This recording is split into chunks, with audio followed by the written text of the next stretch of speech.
change has to happen.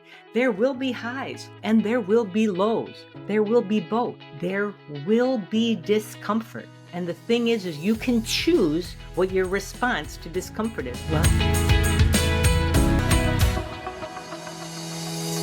Welcome back to the Rich Retailer podcast.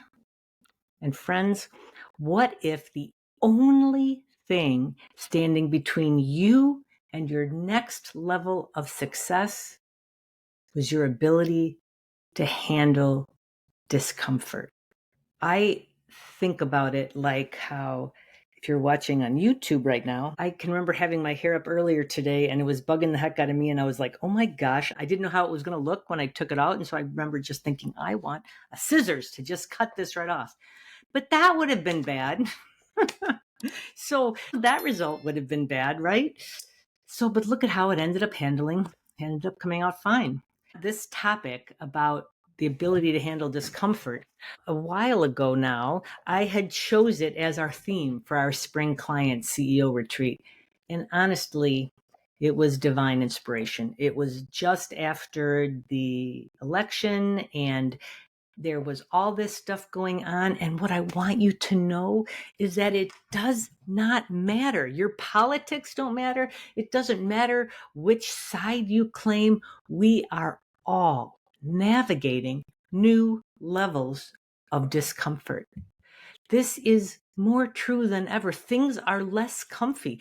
And what have you done for yourself to make it easier? So as I read that quote again, which is, what if the only thing standing between you and your next level of success is your ability to handle discomfort? As I read that quote again, and if you know who said it, tell me, what if the only thing standing between you and your next level of success is your ability to handle discomfort? The first time I read it, I was like, what does that have to do with anything? But then what I realized is, like, if you look at your hand and if you say, okay, so the point that I'm at right now in my life is like where my thumb is. And if I want to get to where my pinky is, if that's what my goal is, in order to get from my thumb to my pinky, I have to go up the mountain of my first finger and come down that mountain and go up the mountain of my second finger and come down the mountain into the valley and go up my ring finger and come down to the valley until I get to that pinky, right? A ridiculously simple illustration, but it's true. Change has to happen between your thumb and your pinky. There will be highs and there will be lows. There will be both. There will be discomfort. And the thing is you can choose what your response to discomfort is. And for sure, some people just push away and they just choose to stay safe, which is fine. But I don't think that's you. It's not me. I want to get to my pinky. I'm willing to take those highs and lows to get there. So I have to get comfortable with discomfort. I can't be shocked when there's challenges.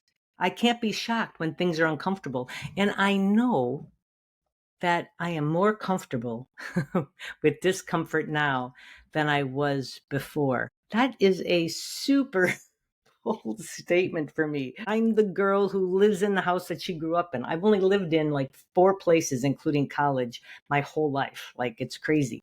So change is not easy for me, but I can see that my problem with change is fear. And that, to use that other equally ridiculous example of my hair, like, right, so my hair was up on top of my head in a ponytail.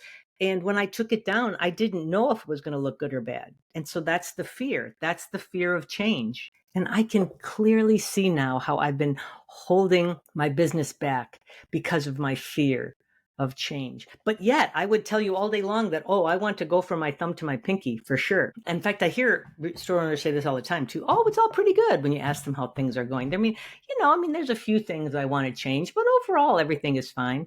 I mean, this was common thoughts for me, but it wasn't true, really. I wasn't really happy. It wasn't good enough. Not for me, not for my team, not for our beloved clients, not for you, for our future fans. I am so proud that I continuously acknowledge my feeling uncomfortable and that I recognize that when I'm feeling discomfort, It means I'm getting closer to that next level of success.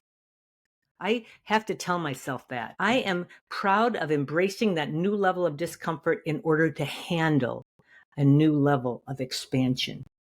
We are changing so much up to serve all of our clients better, to serve you better. And you know you want that too. You know that you want expansion and growth and change, which is all discomfort, really. It's not been a easy journey. I have another couple of podcasts that relate. I'll put them in the show notes where I talk about how I hid in fear, and oh my goodness, I did it. And I'm happy to share this so that you don't have to experience what I experienced, right? So that you can leap ahead and take action faster. I know that I hid in strategy building for a while so that I didn't have to take action. I know that I hid behind working clients not efficiently so that I didn't have time to take action. But I mean, I would say to myself, who could argue with the time that I spent with clients? I mean, it was all necessary, right? Well, now I can argue that it wasn't necessary because I was filled with fear and really procrastinating. And I now can't unsee that it wasn't time that truly served them by creating new results. So, while it would have been easy to beat myself up about all this and moan about the time that was wasted, for me, I know it was all necessary time. And so I gave myself grace. I took action. I finally reached out for help from someone who had already navigated what I was struggling with. And I do wonder why I always have to relearn this lesson. I know that I don't have to do it alone. And I know I have so many resources and in fact, I should never be the smartest person in the room. I always want to be surrounded by people that are smarter than me. But sometimes it's just scary and easier to stay put, right? Looking back, I see it so clearly. I wasn't stuck because I wasn't working hard enough. I tried to convince myself of that, but that's not true. I was stuck because I was trying to solve a problem that I was not meant to solve alone. I'm going to say that again because that was so profound for me. I was stuck because I was trying to solve a problem I wasn't meant to solve alone. You're not imagining the discomfort you're feeling. And it's likely that your inability to handle that is making you the bottleneck in your store. It did for me, certainly. It's likely you are stuck because you're trying to solve a problem that you weren't meant to solve alone. Give yourself a gift. Reach out for expert help so that you can continue to expand, so you can continue to love on and serve your people. What a gift you are to them, and they are to you. Right? We have a link in the show notes to sign up for a game plan call, and it's really powerful. There's no commitments, just clarity. And the next step in your growth might be easier than you think. Give yourself grace. Take action. Learn how to actively navigate this new level of discomfort so you can step into the business and life you know you're meant for. Oh, we are cheering for you so hard. We are here for you. Know that you are astonishingly fabulous and that you are loved. And if there's anything you need, reach out to us. You can DM us we're Retail Mavens everywhere. We're on TikTok now too. And you can join our Richer Retailer Facebook group if you want. It's at retailmavensfb.com. And leave us a review. Gosh, it would mean the world if you'd leave us a review. Share it with a friend who you sense might be stuck too. Sometimes other people can see it, actually. Outsiders can see it so much easier than the person who's experiencing it, right? So be a gift to someone else and share this. Thank you so very much. Have a fabulous day. Happy retailing to you.